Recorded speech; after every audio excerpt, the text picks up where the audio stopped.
নমস্কার বন্ধুদের, আশা করি তোমরা ভালো আছো। আমিও ভালো আছি। আজ তোমাদের নিয়ে চলে এলাম আমার আন্দামান সিরিজের ফার্স্ট পার্টি। স্বাধীনতা সংগ্রামের রাজ্যে কত কষ্ট করে দেশকে স্বাধীন করেছে সেটাই তোমাদের দেখাবো। লাইটিং শো দেখতে সেলুলার চলে এলাম। আমরা দিনের বেলাও একবার এসেছিলাম, তখনও আমরা দেখেছি। আবার এই লাইটনিং শো শুরু হবে সন্ধ্যে 6টা থেকে। তো এখানে ঢুকতে গেলে 30 টাকা পার হেড লাগে। তো আমরা টিকিট কেটে এই যে ভেতরে যাচ্ছি সবাই। তো আজ তোমরা লাইটিংয়ের সাহায্যে দেখতে পাবে অ্যানিমেশন ফিল্মের মতনই।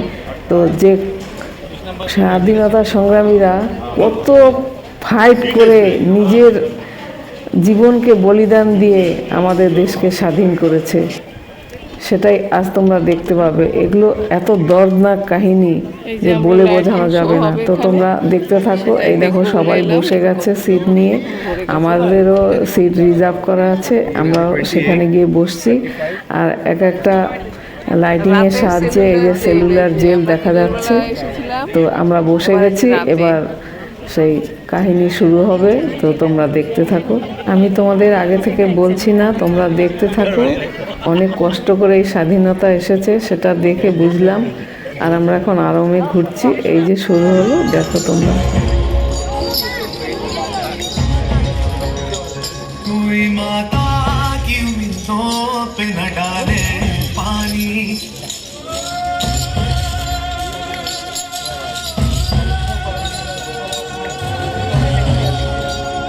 कोई माता की उम्मीदों पे न डाले पानी, जिंदगी भर तो हमें बेच के काले पानी, जिंदगी भर तो हमें बेच के काले पानी।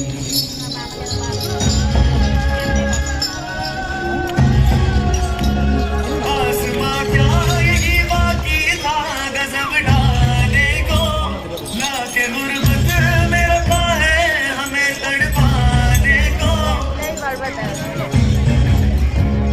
आसमां क्या यही बाकी था गजब ढाने को, लाके गुर्बत में रखा है हमें तड़पाने को।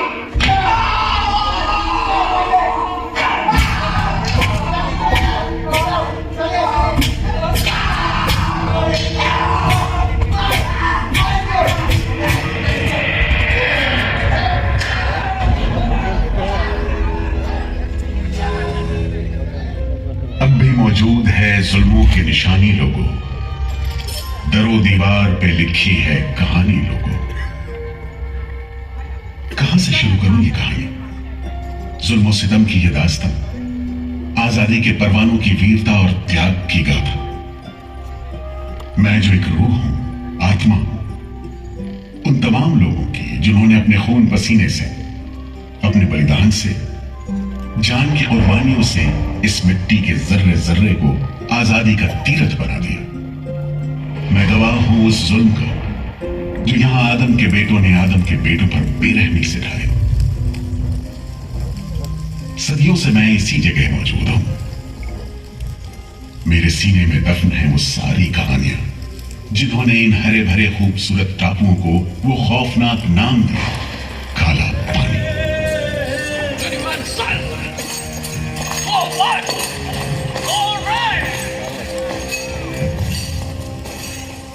तो वहीं से शुरू करते, उसी हरियाली से जो कैद करने वालों के जुल्म और कैदियों का खून पसीने से बेदाग थी।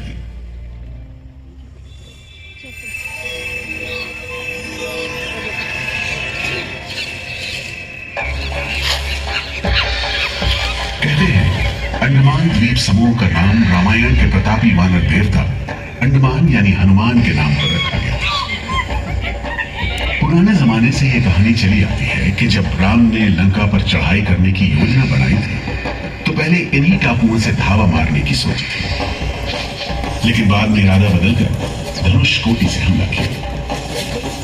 इतिहास और पुराण में अंडमान द्वीप समूह इसी सिलसिले में याद किया जाता रहा है।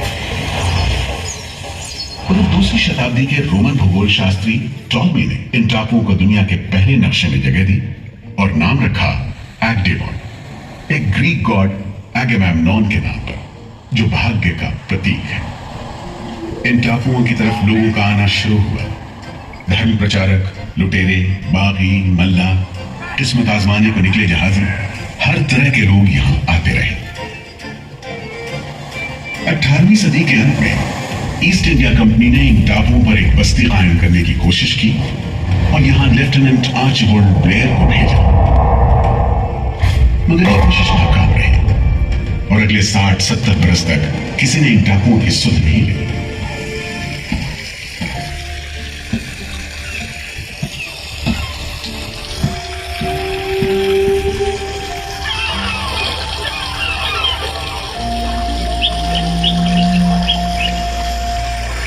प्राकृतिक खूबसूरती और शांत समुद्र के बीच जिंदगी की खामोश लहरें उठती और बैठ जाती।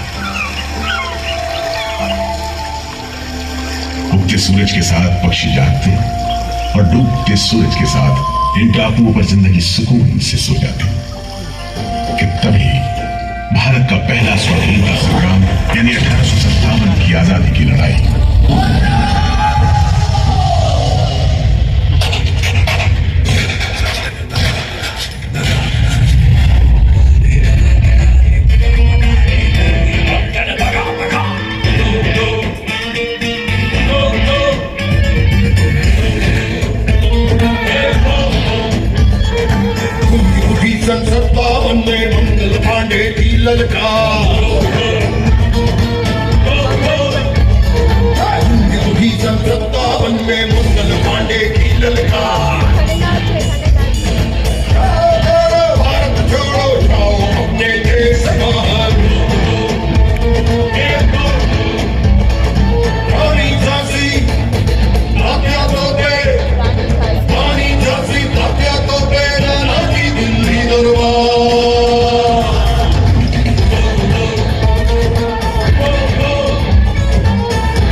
जल्द ही बगावत की लपटों की तपिश शांत पड़े अंडमान द्वीप समूह पर पड़ने वाली थी। आजादी के मतवालों को सबक सिखाने के लिए फिरंगी सरकार ने 15 जनवरी 1858 को पूरे के पूरे अंडमान द्वीप समूह को एक कैद खाने में बदलने का फैसला किया। His Excellency गवर्नर जनरल ने काउंसिल में यह फैसला किया है कि अंडमान आइलैंड में कैदियों की एक बस्ती बनाई जाए। इसमें शुरू में ऐसे मुजरिम रखे जाएं जिन्हें बगावत और राजद्रोह और इससे ताल्लुक रखने वाले दूसरे अपराधियों के लिए कैद या देश निकालने की सजा दी गई हो। और इस तरह अंडमान द्वीप समूह की पुरानी खाड़ी का नाम लेफ्टिनेंट आर्चिबाल्ड ब्लेयर के नाम पर पोर्ट ब्लेयर रखकर मुजरिमों की बस्ती कायम की गई। सन 57 के वीरों के नक्शे कदम पर कुछ ही साल बाद अंडमान की धरती पर पैर रखे वहाबी आंदोलन के राजनीतिक बंदी हुए। 1860 से 1872 के बीच बहुत से वहाबी आंदोलनकारी अंडमान भेजे गए।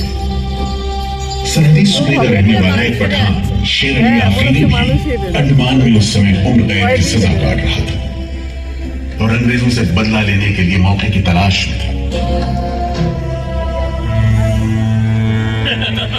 क्यों है शेर अली, तुम इस भीड़ भाड़ में कैसे? ओए, हम सुना है फिरंगी का लाट साहब इधर आता है। हम भी देखने आया है जुल्म करने वाले का सरदार कैसा दिखता है।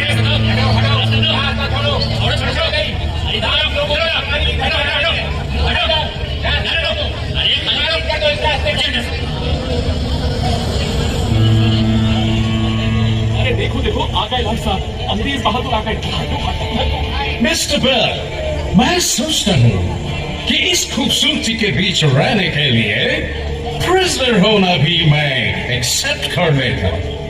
Yes, Indeed. Just look how beautiful this place is.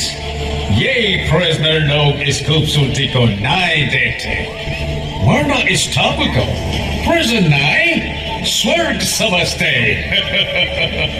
Yes sir, आप ठीक कहते हैं। इधर आइए प्लीज। हम तुमको खत्म कर देगा फिरंगी जालिम। कैदियों के साथ तुम लोग जो हैवानी सलूक करता है, हम बर्दाश्त नहीं करेगा। पकड़ो इसको। शेर अली है सजा याफ्ता कैदी, सजा में रियायत पाकर नाई की दुकान चलाता है।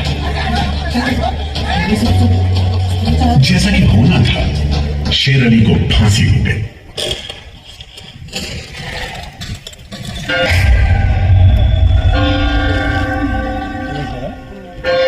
शायद इसी घटना का असर था कि ब्रिटिश सरकार ने कैदियों के साथ और भी कड़ाई बरतने के बारे में गंभीरता से सोचना शुरू किया।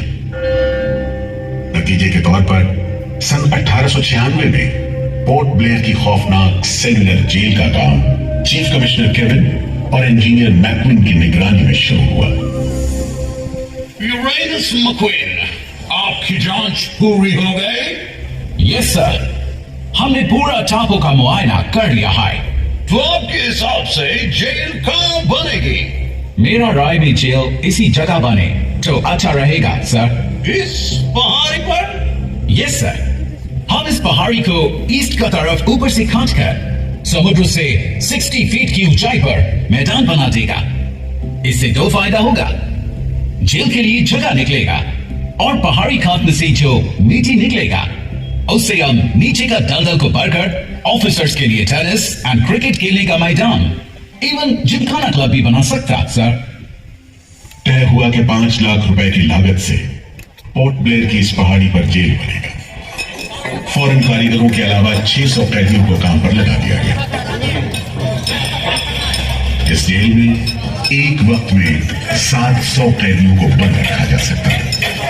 योजना के अनुसार जेल के बीचों बीच एक मीनार बनाई जानी थी, जिसकी 7 दिशाओं में 7 खंड किसी सितारे की भुजाओं की तरह निकले होंगे। हर खंड में 3 मंजिलें बनाई जानी थी और 7 खंड में कुल मिलाकर 698 कोठरियों का निर्माण होना था। ईंटों की ढुलाई के लिए ट्रेन की 5 मील लंबी पटरी बिछाई गई।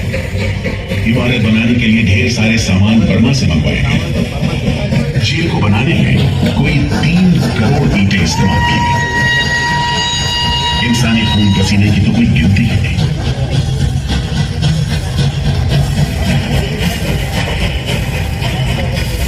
सुबह दोपहर शाम रात घोड़े चलते रहे और काम होता रहा। दीवारें उठनी शुरू हो गई। आखिरकार 10 साल बाद सन 1906 में यह विशालकाय जेल तैयार हुई और यहीं से अंडमान के इतिहास का सबसे काला दौर शुरू हुआ। साफ करने के दौरान बहुत से लोग थे जिनका ख्याल था कि मुझे भी और पेड़ों की तरह काट गिराया जाना चाहिए, लेकिन मैं बच निकला। मेरी किस्मत में शायद खड़ा रहकर इस जेल में होने वाली यातनाएं देखना लिखा था। हर एक कैदी जेल के फाटक के भीतर आकर मेरी डायरियों के नीचे से ही निकला है। जैसे जैसे अंग्रेजी शासन के खिलाफ आजादी की मांग तेज हुई, ब्रिटिश सरकार ने सेलुलर जेल के फाटक हर छोटी बड़ी बात के लिए खोलने शुरू कर दिए। किसी ने पर्चा निकाला तो अंडमान जेल, किसी ने लेख लिखा तो अंडमान जेल। लेकिन जब आजादी की लौ दिल में जल रही हो तो लोगों को कब तक रोका जा सकता है? 20वीं सदी शुरू होते होते फिरंगी सरकार के खिलाफ जंग में तेजी आ गई। अलीपुर षड्यंत्र कांड, चटगांव डकैती कांड, काकोरी कांड, लाहौरी बम कांड, मोपला विद्रोह, नासिक षड्यंत्र, कितने मामले गिनवाए, ये सूची लंबी है। लिहाजा एक नए किस्म के अभियुक्तों ने अंडमान की थे।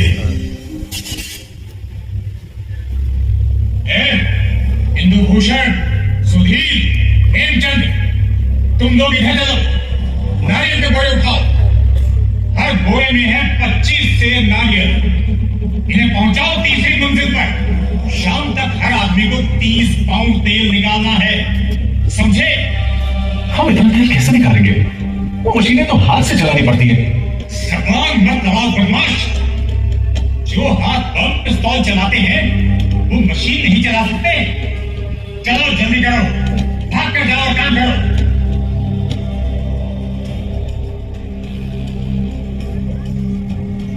मेरा बात ध्यान से सुनो। जी हुजूर। जो आदमी काम नहीं करे उसको पेट लगाओ, जी हुजूर। समझा? जी। सजा दो, कोई छूट नहीं दो। जी। कोटा पूरा कराओ। जी। लेकिन तमाम मारपीट और गाली गलौज के बावजूद यदि कैदी काम पूरा न कर पाते तब जो सजा मिलती वो किसी की भी हिम्मत तोड़ने के लिए काफी थी। जमादार जी हुजूर, इसको 2 दिन तक टाट का वर्दी पहनाओ। कल से इसका गाना बंद। जी। सिर्फ 2 कप खंड दो। जी हुजूर। ये पहला बार काम नहीं पूरा किया जी। इस वास्ते इसको 1 हफ्ता हथकड़ी में रखो। जी हुजूर। ये बागी का बच्चा है, इसको बेड़ी डालो। इसको भी बेड़ी डालो 6 महीने तक। जी हुजूर। तुम अब तक 5 बार काम का कोटा पूरा नहीं किया, हम तुमको इस बदमाशी का मजा चखाएगा। जमादार जी हुजूर। इसको तन्हाई में रखो। जी। Solitary confinement. जी। कोठरी में काम दो। जी। और इसको पेट लगाओ। और मारो, और मारो। नारे बोलेगा, बोल नारे, बोल, बोल नारे, बोल, बोल नारे, जितनी ताकत है, बोल नारे।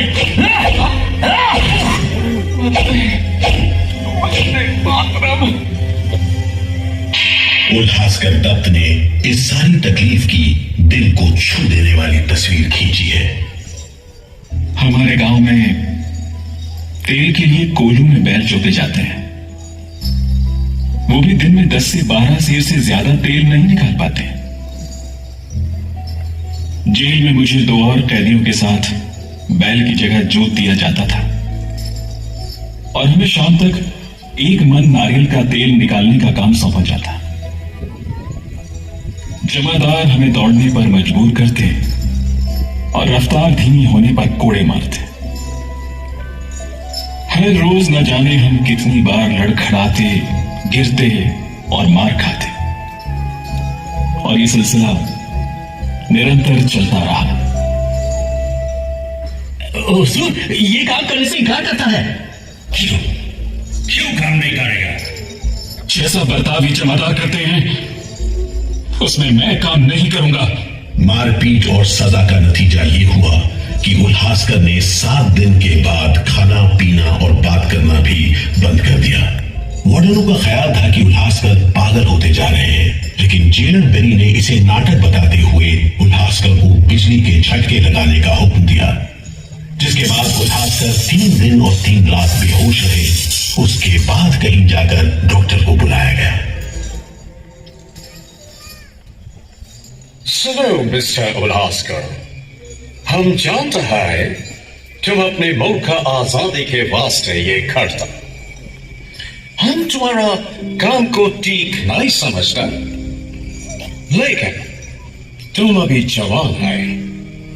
एक दिन अपना सजा पूरा करके वापस अपना मुल्क जाएगा, तब अपना हाथ से जान क्यों लेता?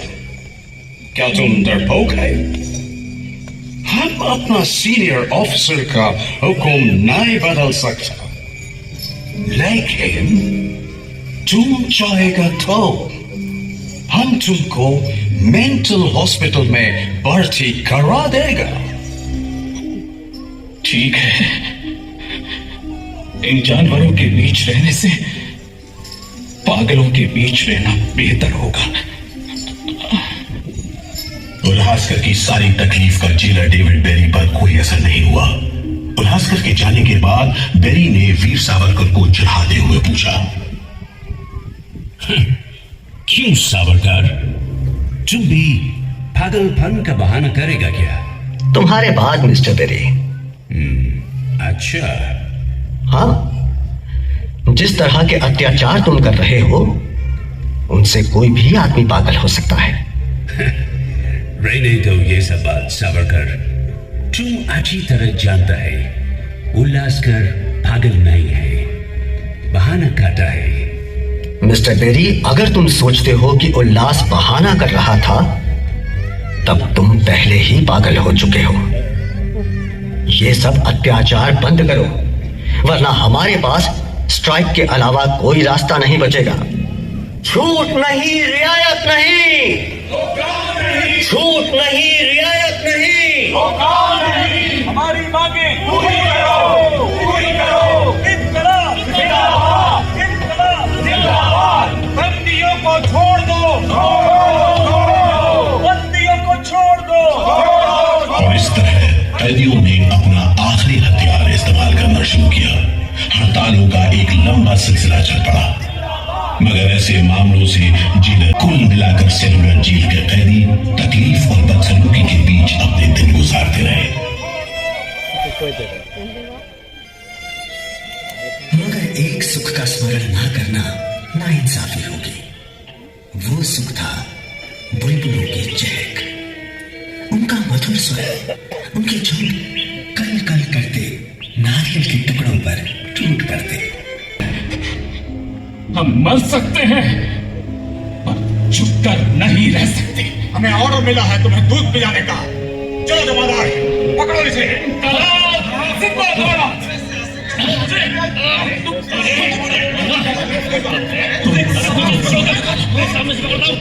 हम जबरदस्ती नहीं सहेंगे।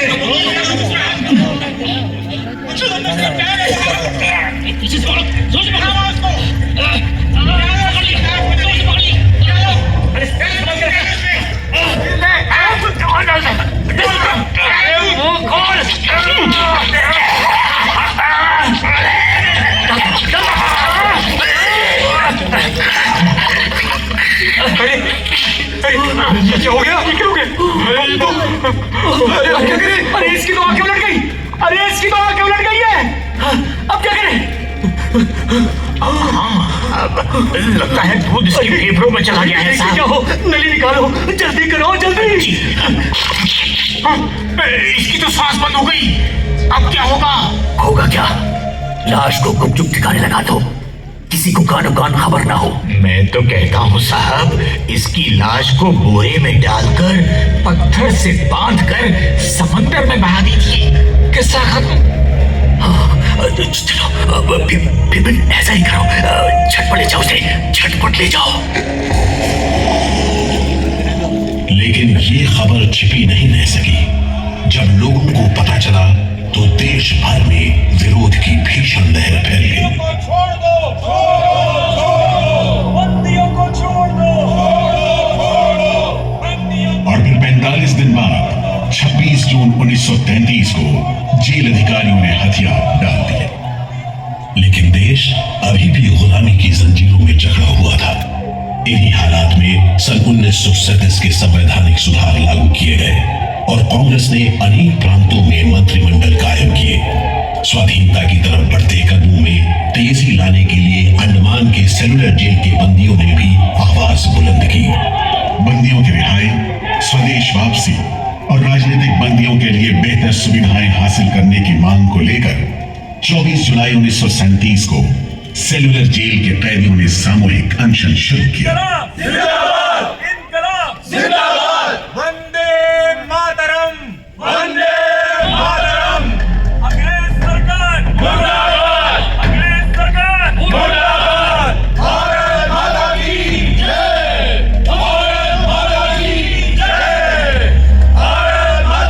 इस भूख हड़ताल का असर पूरे देश पर पड़ा। जगह जगह कैदियों के समर्थन में आंदोलन होने लगे। सारे देश के राजनीतिक बंदियों ने अनशन शुरू कर दिया।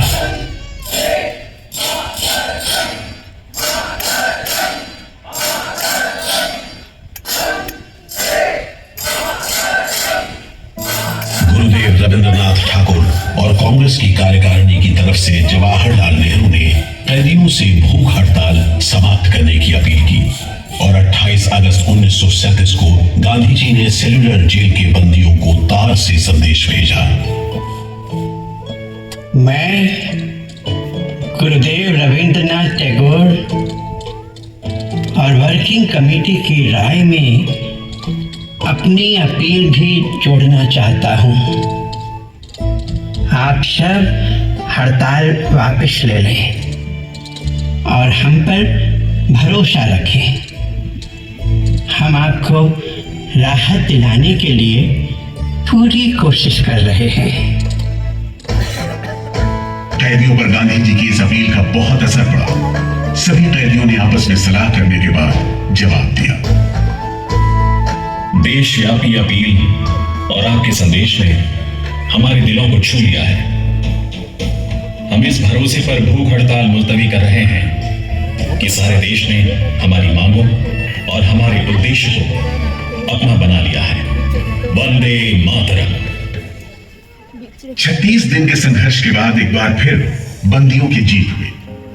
नतीजे के तौर पर सितंबर 1937 से सेलुलर जेल के कैदियों की स्वदेश वापसी शुरू हो गई। आखिरी जत्था जनवरी 1938 में रवाना हुआ और 80 साल बाद सेलुलर जेल राजनीतिक बंदियों से खाली हो गई और अंडमान द्वीप समूह के इतिहास का एक तकलीफदेह दौर खत्म हो गया।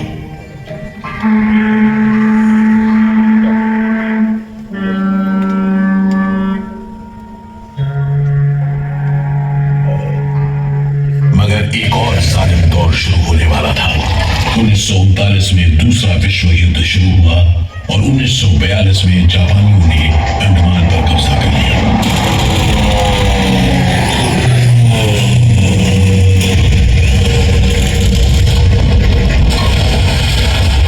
हालांकि अंडमान पर जापानियों का कब्जा सिर्फ 3 साल रहा, लेकिन इस अरसे में भी उन्होंने काफी जुल्म ढाया।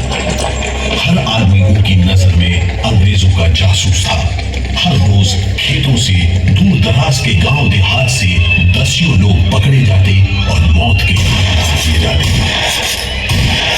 बहुत से लोग तो खाने की कमी के कारण जहाज पर लाद कर दूर समुद्र में फेंक दिए।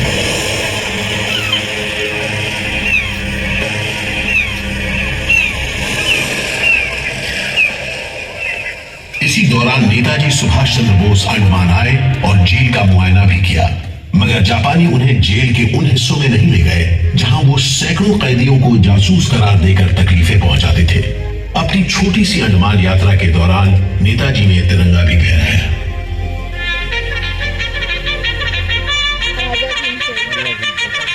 अगस्त 1945 में दूसरा महायुद्ध समाप्त हुआ और 3 साल 6 महीने 15 दिन के कब्जे के बाद अक्टूबर 1945 में अंडमान की जापानी छावनी में अंग्रेजों के आगे हथियार डाल दिए।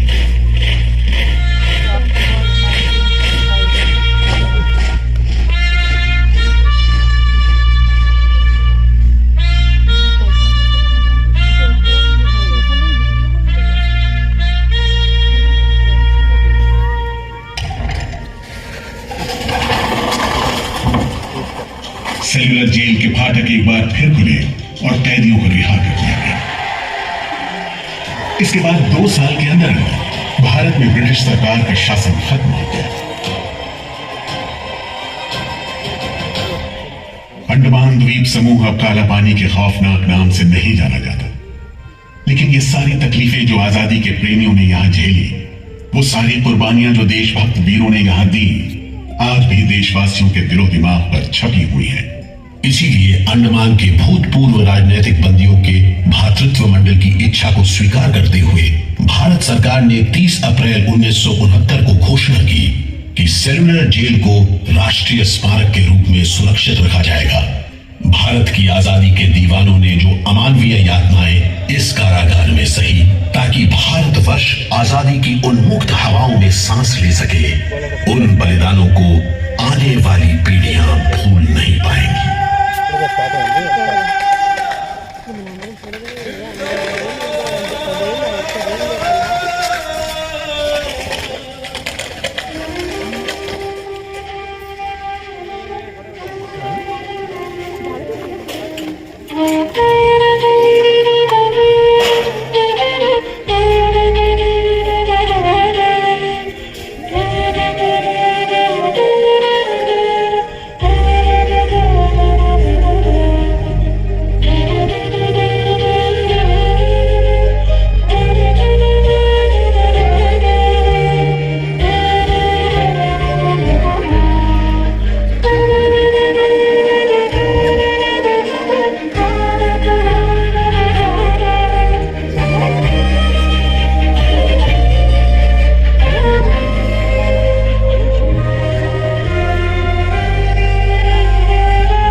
বন্দে মাতরম।